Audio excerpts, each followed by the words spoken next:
So I am recording this on August 12th, a few days after 8/8 for anyone that's into astrology. And I know I'm meeting my LA stereotype. Hasn't this energy been crazy?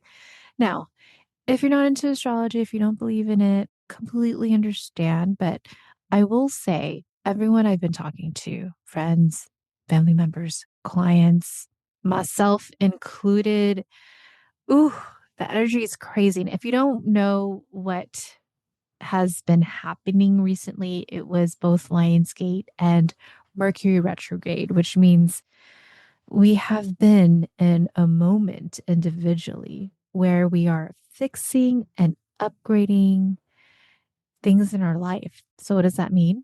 Expect delays, reevaluate our big why, and know that our egos probably being clashed with being seen, heard, and acknowledged. So, what's important is to be intentional in how we are presenting ourselves.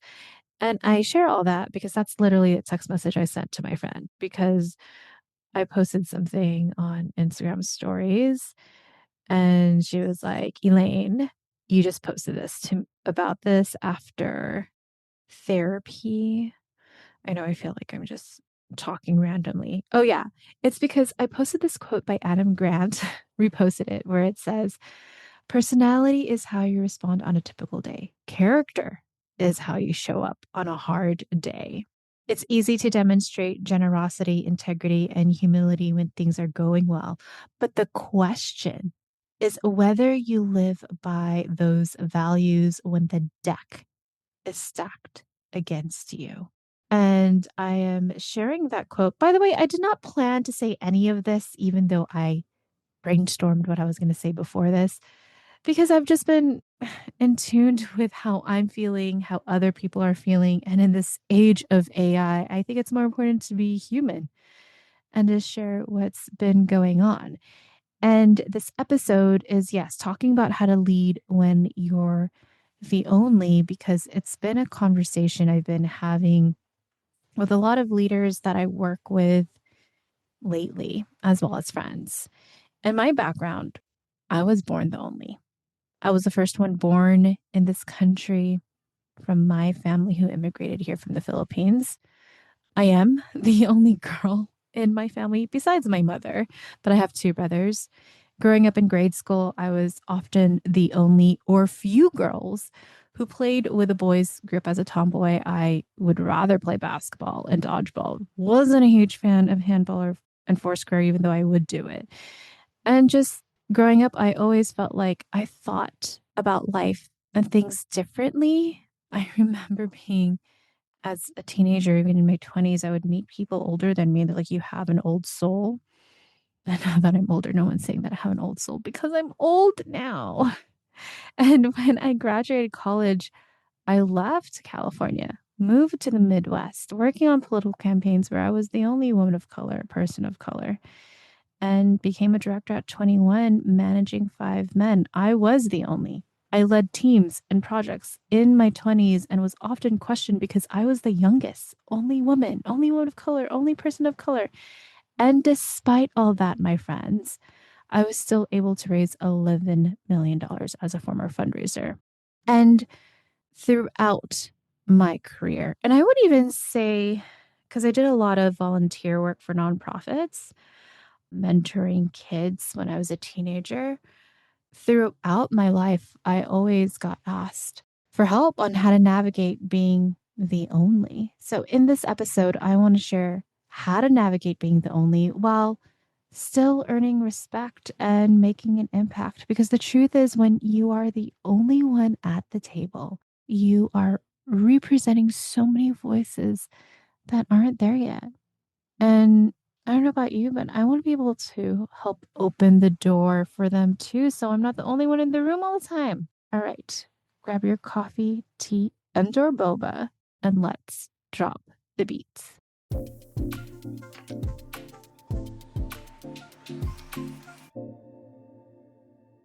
I've always had a curious mind, which unfortunately has gotten me into trouble and also makes complete sense why I'm a coach. As a coach, we always come from a place of curiosity with our clients with no judgment.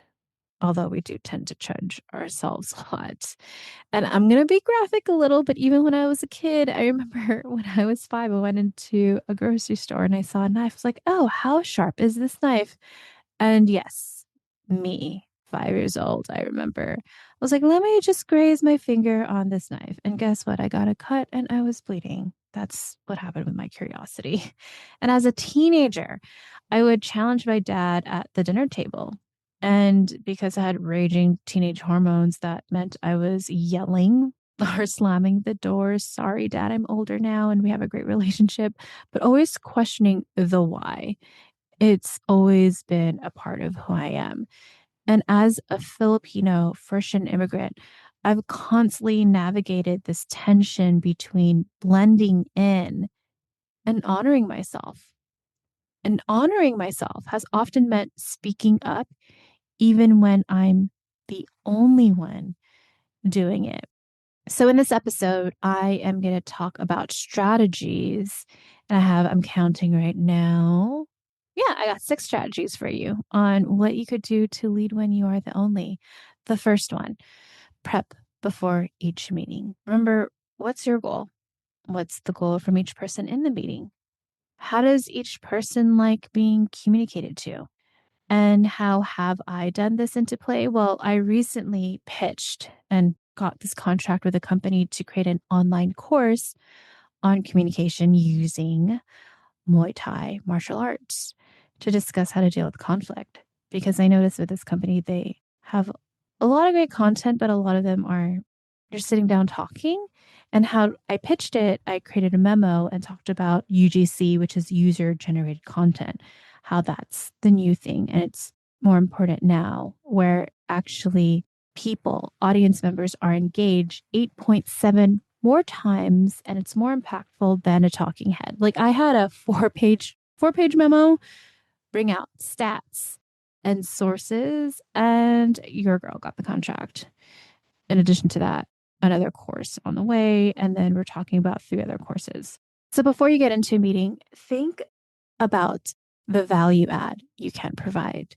And honestly, it was a different way to create this course. And I knew I could have gotten a no, but it was really important for me to honor myself.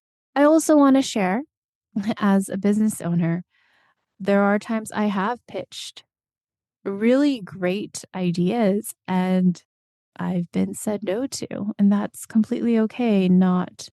We're not meant to work with everybody, but just as I've gotten older, I'm like, this is who I am. And as I've shared in other podcast episodes, I just don't want to betray myself anymore. I know that's deep. Okay. A second tip, build relationships constantly. Really excited because I just got 2 clients who started new jobs this past month. And then I just got a message earlier today with a new client who just got this new contract. She was actually considering wanting to go back full time, but she's like, you know what? Let me do contract stuff because I want to do business on the side. And before clients start a new job or a new contract position, actually have each of them meet with their direct supervisor, team members, doing a simple walk and talk in person or virtual chats, getting to know people they're working with, asking them, hey, what's their goals? How do they like receiving feedback? What's the best way to communicate? So there's an established foundation with each relationship rather than guessing it along the way. It's kind of like dating, right? Like, oh, what kind of food do you like? Having those conversations beforehand. And I also do this in business. Relationships and referrals on top of Google SEO has been huge top revenue drivers for me. When I go to events, I observe, once again, curiosity. I know who has influence, not just the fancy title, but who knows people. And I like getting to know them personally, not just based off of what can they possibly do for me. So for example, someone I met last year at a conference, I actually didn't even research her prior. I was just attracted, this sounds very LA of me. I was just attracted to her energy and I connected with her. And the reason being is because in the booth, there was hummingbirds, and hummingbirds is actually they're just a symbol for me and reminds me of both my grandmothers who passed away and I was like, "Oh, like, what made you decide to choose hummingbirds?" And then we just got to talk and we bonded over our experiences of grief. And then she just shared with me, actually, we are looking for subject matter experts on leadership development. We connected last year. I followed up. I haven't heard back from her. And then like a year later, she literally messaged me today, "Hey, we are you still interested?" It's a year later and we have a call tomorrow because people don't just remember you for the value and the results, but also how you make them feel. It's a combination of all of it. So for you, can you take note of who's influential in your company? How can you get to know them? Can you schedule a virtual coffee chat or at the next in-person conference or meeting? Can you go up to them and get to know them? And I know I'm saying that for full-time people who work for a company, but if you have a business, even doing coffee chats, whether in person or virtual with other people. For example, I'm meeting with someone who I'm just excited. I am unattached to the results of it, but I'm meeting with someone who owns a security company. She got introduced to me by a friend. And I started talking about Muay Thai because I've been doing it for 21 years. And her husband was a former FBI agent. And I just told her, like, I have been trying to find someone like you. And I have this dream for doing self defense workshops for women. And we have a coffee chat in a week. Just like I said, just that place of coming from curiosity to get to know someone. And in addition to building relationships, being conscious of when you're at meetings, are you backing other people up? Are you acknowledging others for work they've done? Like, hey, I really appreciate Sharon for helping me do this project. With her help, we were actually able to identify this and save $1 million. Or if you got a contract and someone was helping you write the RFP and you're bouncing back with it. And I actually did this with a good friend of mine, like, hey, I just want to let you know, I got the contract thanks to your advice on using these prompts on ChatGPT. I was able to get it. That actually happened. Grateful for ChatGPT and grateful for my friend helping me with something.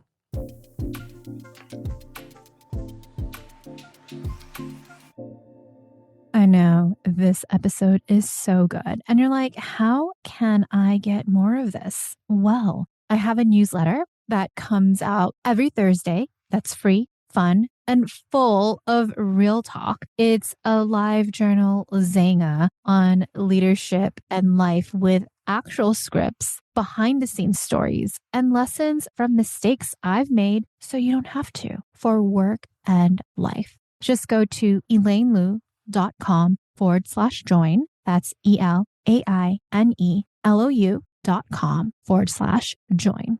All right, back to the episode.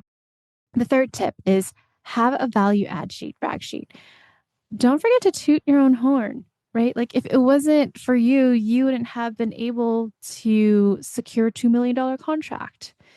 And if you have goals to move up in a company or gain more experience and visibility, start having those conversations with your direct boss. See how you could create a plan with them.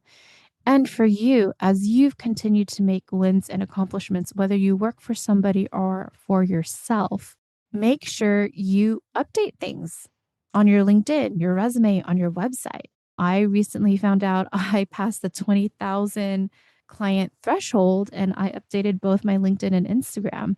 I also have been working on this past summer of updating my website. I've updated pictures. You could check my website at elainelou.com. Yes, I put the plug in, but this past week, my team and I have been updating videos because I realized a lot of the video clips in my website is from the first 2 years of my business. I have been in business for almost 8 years, and it's an old version of myself. I want to show this new, not new, but this more wiser version. And yeah, I'm like, this is not who I was, and we need to update that. Also, I'll do another podcast episode on this, but want to give a teaser just with the uncertainty of the job market, whether you want to find a new job or do your own thing as a business owner or contractor. Personal branding will be more important. Sharing the value that you could provide to a potential employer or client, huge. I mean, I don't chase. I get people coming to me wanting to work with me. And that's because I'm not afraid to show it with my 300 plus client reviews I have on my website at elainelu.com/testimonials and what I share on social media as well. All right, fourth tip, trust your intuition. I know I shared about preparing, understanding each person in the room, but also check in with yourself with these questions. Is this the right room and right time for me to share this idea? If it isn't, what do I still need to do? Do I need to talk to other people? Do I have allies in this room, in this project for this idea? Or do I need to connect with them earlier? Can I work with this person? That's also another question. And also paying attention to kind of nonverbal cues as well. That's important. And this is the hard part is taking out the judgment and the assumptions of other people and coming from a place of curiosity and data. I mean, timing is everything. And when I would provide feedback to my former boss, I knew the best timing was always first thing in the morning before the day got crazy. The fifth tip. I love this tip. I think it's the most powerful, but it's actually the power of silence. I've learned to honor being quiet. Often, when I'm at a table, I love observing, making notes of how people speak, and based on what I've observed, just make a statement, punch in that value based on my observations so I could provide value add in the meetings. And I take notes, whether in person or in Zoom call, of what is happening and where I can provide value. I remember I was at a conference a few months ago full of executives. I would say I was the youngest one talking in this group of people, and they were connecting, and I was listening, nodding, really engaged in terms of my nonverbal cues, just doing eye contact, nodding. And then I added some value, and they were really impressed and shocked. I smiled and they're like, "Oh, so what do you do?" And I'm like, "I'm actually going to be speaking at the next session." Like, "Oh, I need to go there." I love when people, I'll just be honest, I love when people kind of underestimate me, like, "Oh, she knows her stuff." Six. I mean, this is a little different from the fourth tip, which is have a value add brag sheet, but keep track of everything. We always take notes and have strategies on how we're going to get clients, maintain clients, but this should also be the same with team members, people we work with. So you could prepare when you are the only. Track who influences decisions, wins you've contributed, and opportunities where you could align with others' goals. Like I talked about with a new friend I'm going to meet next week, where she has a security company and I do executive coaching. And we're talking about doing a self defense workshop with a woman because I feel like it is so needed right now. And here's what I have learned: being the only isn't just about carrying everything on your shoulders, it's being discerning when to speak, how to speak, and trusting when your truth should be heard. So I'll summarize the 6 tips on how to lead when you're only. Number 1, prep for each meeting. 2, build relationships constantly. 3, have a value add sheet, brag sheet. 4th, trust your intuition. That is good data for you and come from a place of curiosity, not judgment to them.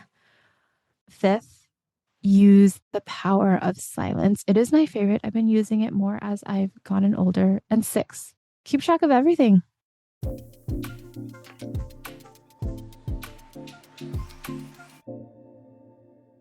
Remember, when you find yourself being the only one at the table, you have the power to bring others like you at the table too. And if you enjoyed this episode, it would mean so much to me and my team if you could just take 30 seconds to leave a 5-star rating and review.